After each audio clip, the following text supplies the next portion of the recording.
Sir Varma గారు శివ నుంచి శారీ వరకు ఒక్కసారి కెరియర్ మొత్తం చూసుకుంటే ఏమనిపిస్తుంది సార్ వర్మ గారు? నేను నిన్న మర్చిపోతాను, రేపు తెలీదు, నేను ఇవాళ బతుకుతాను.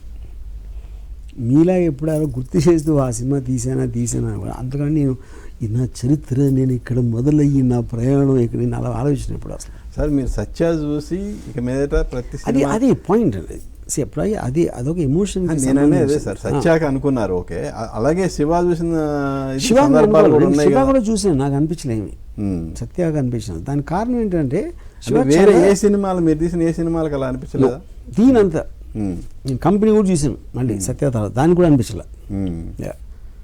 నా ఫీలింగ్ ఏంటంటే హ్యూమన్ ఎమోషన్స్కి ఇచ్చిన ఇంపార్టెన్స్ నేను సత్యాలో తప్ప ఏ సినిమాకి ఇవ్వలేదు. ఓకే, సినిమాలో మీరు అన్నారు, వాట్ అబౌట్ రియల్ లైఫ్?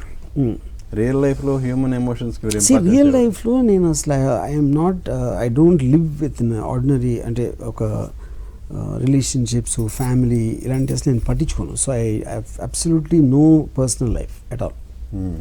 నాకున్న కాంటాక్ట్స్. సత్య చూసిన తర్వాత నేను ప్రతి సినిమా తీయబోయే ముందు సత్య చూడాలనిపించింది అన్నవాళ్ళు, మరి సత్యాలో ఉన్న హ్యూమన్ రిలేషన్స్ని ఎందుకు మీరు రియల్ లైఫ్? అదే నేను హ్యూమన్ రిలేషన్షిప్ సినిమాలో క్యాప్చర్ చేస్తాను కానీ నేను వాళ్ళలోకి వెళ్ళను.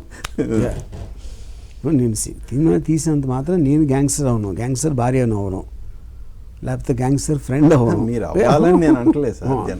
అదే కదా పాయింట్. అక్కడ వాళ్ళ ఎమోషన్ అర్థం చేసుకోగలుగుతారు, అది నా పాయింట్.